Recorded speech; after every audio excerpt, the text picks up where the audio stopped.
कौन सा धर्म युद्ध है? ये एक राज्य का चुनाव है, ये विधानसभा का चुनाव है। और महाराष्ट्र में एक धर्म है, उसका नाम है महाराष्ट्र धर्म, तो छत्रपति शिवाजी महाराज का धर्म है। और उस धर्म की रक्षा के लिए हम सब लोग एक है, और जिसमें बीजेपी और एकनाथ शिंदे जैसे लोग नहीं है। महाराष्ट्र में विधानसभा के लिए आज से ठीक 4 दिन बाद वोट डाले जाएंगे, लेकिन उससे पहले वोट जिहाद और धर्म युद्ध में फंसी महाराष्ट्र की राजनीति में रोज बयानों के नए धमाके हो रहे हैं। कि मालेगांव में करीबन 125 करोड़ का घोटाला वोट के लिए किया जा रहा है।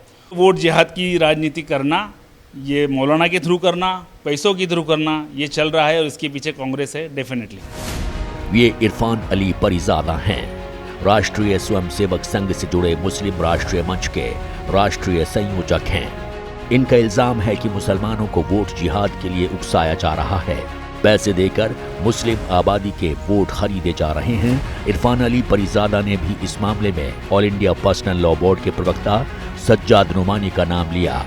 देवेंद्र फडणवीस, जिनका बयान एक दिन पहले खड़कवासला की रैली में सुनवा चुके थे। तो हमारा निशाना सिर्फ महाराष्ट्र सरकार नहीं है, बल्कि मरकजी हुकूमत है और मुल्क का मुस्तकबिल है। इसी बयान के बाद से सज्जाद नोमानी पर वोट जिहाद का इल्जाम लगा, तो बीजेपी के नेता क्रीड सोमैया ने चुनाव आचार संहिता तोड़ने का आरोप लगाया और सज्जाद नोमानी के खिलाफ चुनाव आयोग पहुंच गए।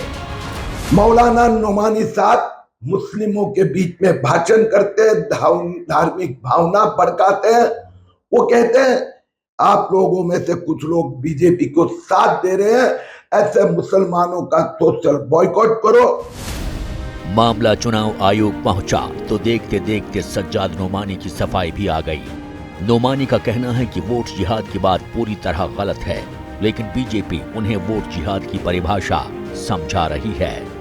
जब ये फैसला धर्म को देख के मुसलमानों को अपील करके करते हैं तो इसी को वोट जिहाद कहा जाता है। बांटने का काम कर रही है उद्धव ठाकरे की पार्टी, शरद पवार की पार्टी और कांग्रेस पार्टी और जेएमएम। ये वोट जिहाद नहीं है तो और क्या है?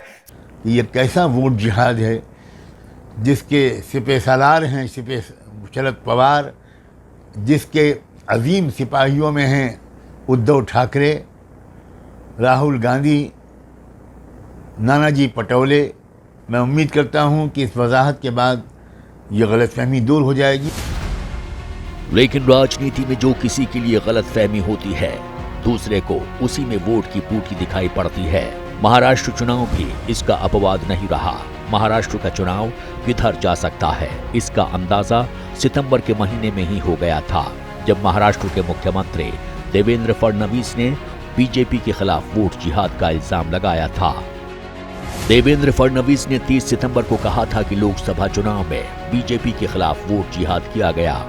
फडणवीस ने दावा किया महाराष्ट्र के कुल 48 में से 14 सीट पर वोट जिहाद का असर देखा गया।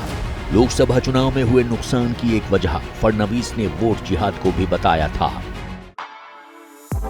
For exclusive and insightful videos, subscribe to our new channel ABP Live Premium.